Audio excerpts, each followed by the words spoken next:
It's important to identify dishonest cinema and to recognize the films that aim to reshape our fundamental vision of the world. So here's a list of the worst movies of 2022. Films for the culturally and spiritually brainwashed. Andrew Dominic turned Marilyn Monroe, an American icon, into a clueless, mentally ill Me Too victim. We don't learn what made her a great actress, what made her inspire people, what motivated her. It's a 3-hour movie that manages to tell us nothing about the real Marilyn Monroe. Speaking of destroying American icons, Baz Luhrmann abandoned an interesting Elvis story for a movie that is flashy and impersonal. History is rewritten to pander to the Academy and the social justice movements online. The 5th installment of Scream criticized fandoms who lashed out at Hollywood. The truth is they want to be shielded from artistic judgment. But how can art grow if we can't honestly judge it? The only imaginative film to come out in 2022 about rich people was Triangle of Sadness. The menu isn't about real people or even food. It takes the joy and curiosity out of the culinary arts to make a trite point about class discrimination. Knives Out 2 is another Eat the Rich satire. The film is not really even a mystery or supposed to be fun entertainment. Rian Johnson just really hates Elon Musk. The globalist themes reappear in the sequel, but audiences fell for the hype. They couldn't see how they were even propagandized. The first and second Avatar encouraged people to remove their racial identity and to abandon their homeland. Beneath the spectacle is an ugly anti-human message. This Place Rules is the worst documentary of the year. The director, Andrew Callahan, is a journalist who pretends to be casual and aloof. It's a trick to appear like he's an unbiased observer. And what he did in this movie is he stitched together out of context clips in order to create a perception of a dangerous, uneducated right-wing political movement. The Batman is the only comic book film on the list, because people genuinely believe this is real cinema. Robert Pattinson's mopey demeanor appeals to the sad boys and moody girls who love to feel unhappy. They like being depressed. They want to be depressed. Why? Death-obsessed consumers confuse intelligence with cynicism and hopelessness. It's a shame to see Snyder's religious art traded for something so ugly. Alex Garland refused to honestly examine the anatomy of a breakup. He reduced things to all men are the same, and women can never even move past their suffering.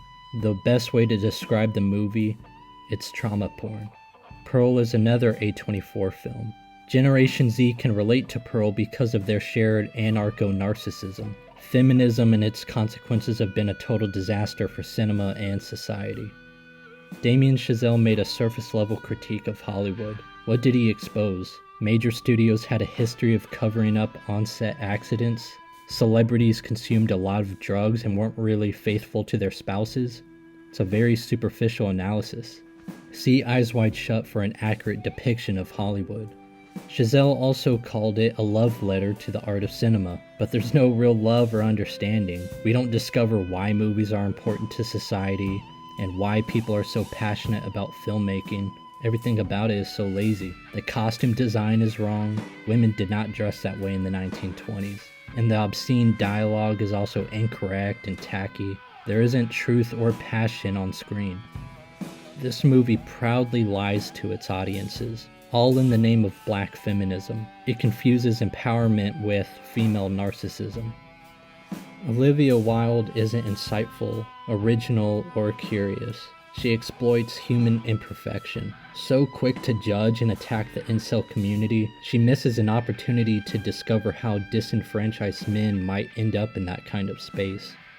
Bros is so blatantly hedonistic and shameless.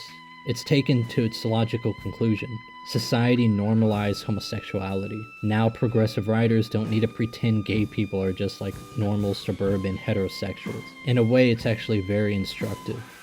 Martin McDonough's oversimplification of the Irish Civil War, a shallow examination of political and social conflict, and his request for a nice and tolerant world is childish. He should know niceness isn't a virtue, it masquerades as goodness. Turning Red openly says we're coming after your kids, and I lose respect for anybody who says go woke, go broke. They don't get it. It's not about making a profit, it's social engineering. Everything Everywhere All at Once tries to be cute and quirky. It fails to investigate why we are here and why we matter. Yet the agnostic Academy members and the Reddit community believe they had a genuine spiritual experience, as if they are now enlightened. It's intended to be important and educational and pressing, but the movie ultimately signifies nothing. The Harvey Weinstein movie is so silly. Why didn't these people speak out decades ago? This isn't bravery, it's conformity. The Me Too message is tainted with arrogance and self-glorifying motives. Women Talking is another female rage film. Angry, psychopathic feminists who want to dismantle the patriarchy. This work doesn't come from love or creativity or inspiration, but only the giddy anxiety of neurotic angst toward men. It puts its spiteful message over truth and entertainment. Ty West's X is the worst movie of the year. Nature as seen by a sick mind. It's supposed to be a throwback to the 70s horror period, but West doesn't capture anything real about the decade or the people. He dishonestly portrays the Christian right to be monsters. You have to ask yourself, do Christians often behave that way? Or are the exceptions broadcasted louder by those with a vested interest to create this kind of bias? X, along with the other films on the list, belong in a degenerate art exhibition.